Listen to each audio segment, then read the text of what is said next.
Allah Subhanahu wa Ta'ala menyebutkan banyak perumpamaan dalam Al-Quran yang dengannya menjadi jelas batilnya kesyirikan. Di antaranya firman Allah Subhanahu wa Ta'ala, "Dan barang siapa yang menyekutukan Allah, maka seakan ia jatuh dari langit lalu disambar oleh burung atau terlempar di bawah angin ke tempat yang jauh." Surat Al-Hajj ayat ke-31. Allah Subhanahu wa Ta'ala menyerupakan tauhid dalam ketinggiannya, keluasannya, dan kemuliaannya seperti langit. Dan Allah menyerupakan orang yang meninggalkan tauhid seperti orang yang jatuh dari langit ke bumi yang paling bawah, karena ia jatuh dari ketinggian iman kepada rendahnya kekafiran. Dan Allah menyerupakan setan yang menguasainya seperti burung yang merobek-robek tubuhnya. Dan Allah menyerupakan hawa nafsunya yang menjauhkannya dari kebenaran, seperti angin yang menerbangkannya ke tempat yang jauh. Ini hanyalah satu contoh dari banyaknya perumpamaan yang disebutkan oleh Allah Subhanahu wa Ta'ala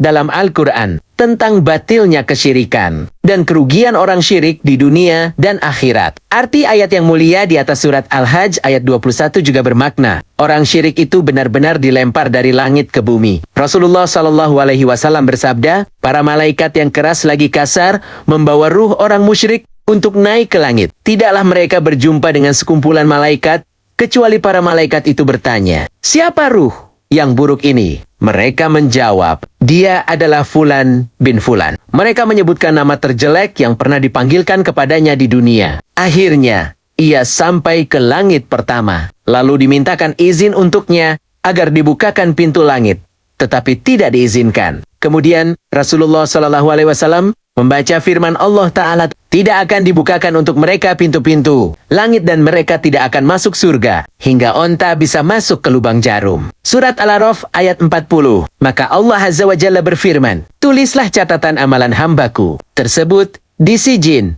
di bumi yang paling bawah." Maka ruhnya dilempar dari langit ke bumi dengan satu lemparan. Kemudian Rasulullah SAW membaca firman Allah Ta'ala, "Dan barang siapa yang menyekutukan Allah, maka seakan ia jatuh dari langit, lalu disambar oleh burung, atau terlempar di bawah angin ke tempat yang jauh." Surat Al-Hajj ayat 31. Ruhnya pun kembali ke jasadnya, dikuburnya. Lalu datanglah malaikat Munkar dan Nakir untuk menanyainya. Hadis riwayat Imam Ahmad dari Al-Bara bin Azib radhiyallahu anhu. Kitab Syahihul Jami nomor ke-1676.